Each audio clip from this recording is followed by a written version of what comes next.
You guys asked me, Haj, if Tudor was to be let go, who are your replacements? Like, who are your recommendations? Who do you think can have a good crack at the Juventus job? Now, listen, the writing is on the wall when it comes to Igor Tudor, especially after defeat against Como.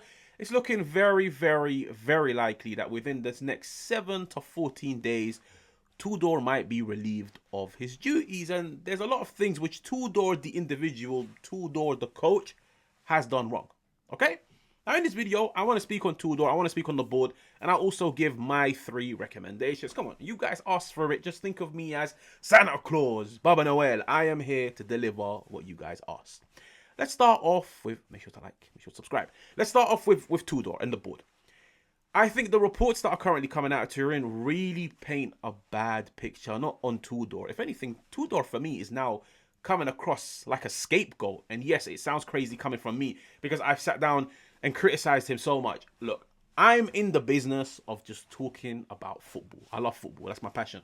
I want to talk tactics. I want to talk setups. I want to talk breakdowns. I want to talk where it went right, where it went wrong, who's excelling and who's regressing. That's what I'm into.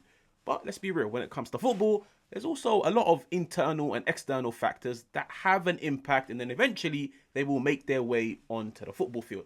You look at some of the reports at the moment, and Tudor is coming across like a scapegoat 50%, in my opinion. For example, Tudor spent the whole summer banging the drum. I want a centre-back. I want a midfielder. Comolli turns around and says to him, no, here's Openda. That doesn't paint the best of looks on Comolli, on the Juventus board. I completely understand. Tudor wasn't first choice, Conte. Tudor wasn't second choice, Gasperini. But Tudor was third choice. And if you decide to keep Tudor and give him the keys for the 2025-2026 season, you get him what he wants. If Tudor tells you, hey, go put me diesel in my car, why are you putting petrol? Why are you putting petrol when the guy asks for diesel? If he's asking for a centre-back and he's telling you, a centre-back is integral to the way that I want to play, get him a centre-back. The fact that you go and get him a player on the completely opposite end of the field, so you go from a defender to a striker, bearing in mind the dude plays a system that occupies only one striker position. Ding, ding, ding, ding, ding. 1 month later, Juventus now have themselves 3 strikers and only one can start whilst the other 2 warm up the bench. It's not a good look on Comolli. It's really coming across like there's just no communication at board level. Tudor, Comolli, their relationship is very cold. Like, of course, take everything with a pinch of salt. You can't really believe everything, but I'm looking at it and I'm thinking, I was sat the whole summer saying, this transfer window doesn't make sense. Yes, some nice individual players, but the priorities are all over the place. I spent the whole summer saying, get a defender, then get a midfielder. Where are the defenders? It seems like they turned around and said, hey, shut up. Here are the attackers. No, it doesn't make sense, okay? It doesn't paint a great look. And in my opinion, look at Milan last season without a sporting director. They had a catastrophic transfer window. Milan this summer, Iglitare from Lazio, they had an amazing transfer window. And guess what? It's showing on the football field. I just think there's a massive breakdown in communication at board level. There's a lot of roles that need addressing. There's a lot of roles that need people to be appointed for. And I don't feel like just appointing somebody is the solution. Like, you need to bring in the right person with the right expertise, with the right experience, with the right personality, with the right hunger. But most importantly, that person needs to share the same vision as everybody. The president, the coach, the players. Like, you need to make sure you have yourself a board where everybody shares the same vision and the same goal. And everybody is willing to work hand in hand to achieve what you guys aspire to achieve. Juventus's board is genuinely looking broken at the moment, and the fact that there is no sporting director, it doesn't paint the best of looks. Like, Comolli has walked in, maybe minimal experience of the Serie. Like, he still needs to find his feet. He still needs to understand where it's going wrong and where it's going right. But I feel like he's made a lot of big decisions in the summer, and at the moment, none of them have paid dividends. So, in terms of the board, I blame them 50% for the start of the season, and I also blame Tudor 50% because the coaching, the team shape in and out of possession, this press that doesn't really exist, like, these are all coaching. Comolli is not telling Tudor, this is how you set up the team, and this is how you do this. No, this is all Tudor, and Tudor is getting it wrong. Now, let's get into the more exciting part of the video. Haj, who are the 3 candidates that you would pick to replace Igor Tudor? Now, it's only right to start off with the one name which is picking up the most attention. Now, let's start off with Palladino. Now, what do we know about Palladino? When he was at Monza between 2022 and 2024, he finished 11th and 12th. Now, that is ridiculously impressive for Monza standards. At Fiorentina, points per game, he earned the highest ever since 2012, 2013, from when Moncella was around and he was the Fiorentina coach. In terms of the players that he developed at Monza, bearing in mind he had a very young squad: Colpani, Di Gregorio, Rovella, Carlos Augusto, who then went on to join Inter. Who were the players that he developed at Fiorentina? Fiorentina was a team that I labelled them as outcasts, like players that were practically unwanted goods. Left alone. Fiorentina brought them in, and then he rallied the troops. He connected them. He brought them with one another. Like, you look at some of the names. These were players that were practically hounded out of their teams. But at Fiorentina, Moise Kean, Yacine Adli. Adli, what a season he had last season, but now he's in Saudi Arabia, I believe. Saudi Arabia or Qatar. Yeah, Comuzzo, he came through under somebody like Palladino. What a campaign that he had. Ranieri, also. These are players that he developed. Those are players that he nurtured. Those are players that he took aside and said to them, listen, maybe your career hasn't gone to plan, but I'm here to rectify it. I'm here to fix it. He also reached, I think it's a Conference League semi-final. Palladino had a very, very, very good season last year at Palladino. Palladino had a good season at Palladino. Palladino had a very good season last year at Fiorentina. I'm actually very surprised they even let him go, but I'm not really into like the internal politics. Palladino's a good coach. Palladino, has he earned the right to be Juventus coach? No, but I don't think the next appointment will be a person that's done enough in the game to earn the opportunity to be a Juventus coach. Juventus have to roll the dice on their next appointment. They probably have to keep rolling the dice until they get the lucky six. So with Palladino, respectable what he's done in the Serie. I feel like his brand of football is the complete opposite of somebody like Igor Tudor. But I genuinely look at him and say, this squad is not amazing, but I promise you it's not as bad as the scorelines are showing. I promise you that. I think he can get more out of these players. He will probably be on like a short-term deal, maybe to prove himself and then see what the future holds. Now, the second appointment, and to be fair, he's my number one appointment, like even ahead of somebody like Palladino, is Xavi.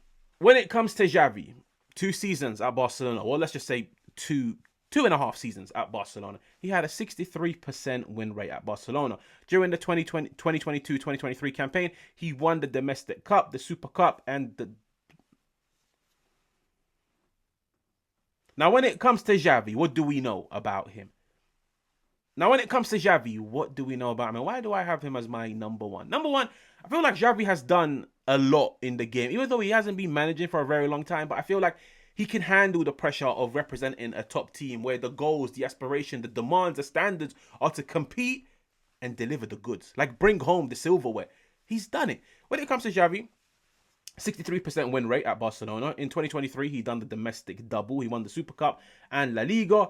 During the 2023 campaign, he had the best home record and he had the best away record. During that season, his team only conceded 20 goals that whole campaign. So when it comes to Xavi, as much as people might look at him as like he's from La Masia, he's from the same school of thought as Pep Guardiola, the Johan Cruyffs, he's not all tiki-taka, possession-based. No, he knows how to set up a team defensively. And I feel like that's where Tudor has got it the most wrong. He just didn't know how to set up this team off the ball. With Xavi, he will know how to position them on the ball and off the ball. 20 goals conceded. Who were the players that he gave opportunities to and he developed and opened the path for them to go out and grow? Lamine Yamal, he popped through under Xavi. Kobasi, he popped through under somebody like Xavi. Casado, Hector Fort, they all popped through under somebody like Xavi.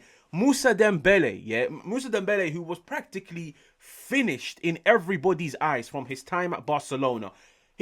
Barcelona fans were booing him 24/7. They just wanted him gone for the amount of money that they paid and what he delivered. Moussa Dembele had his best time at Barcelona when Xavi was in charge. You can go read about it. Maybe if you watch La Liga. Moussa Dembele, do you know when his career turned around and it turned for good? When Xavi took over Barcelona. And he always credits him and says, he was the guy that turned my career around. Also, the other players that were at the club already, the Gavis, the Pedris, they all developed under somebody like Xavi. Now, fair enough.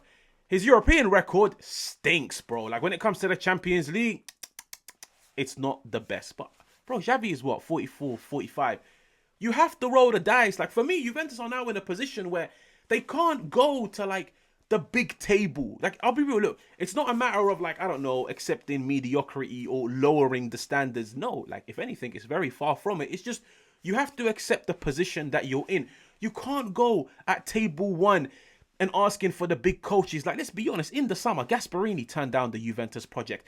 Antonio Conte turned down the Juventus project. What does that tell you?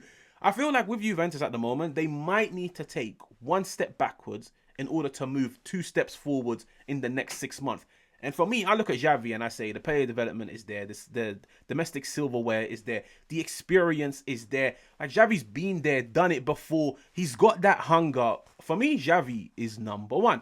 Now, my third option would be Edin Terzic from Borussia Dortmund. Now, it has also been reported that Juventus are looking at him and Marco Rose.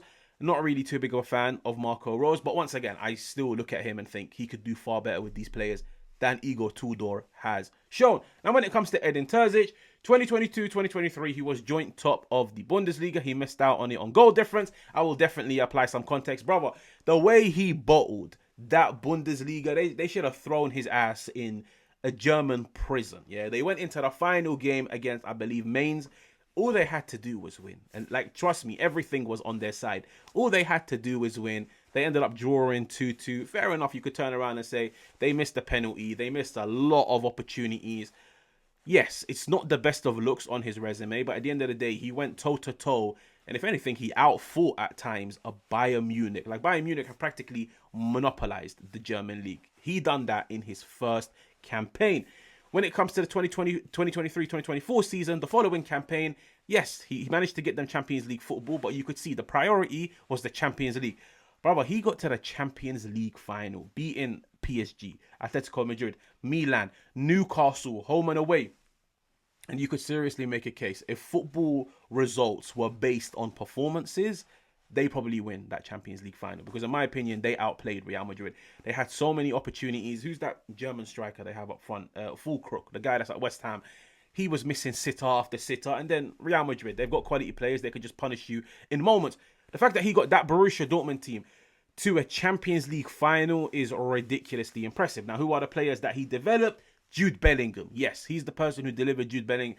Not delivered. He's the person that developed Jude Bellingham and got him that £100 million move to Real Madrid. Karim Adeyemi, the guy that literally scored against Juventus the other day under Edin Terzic.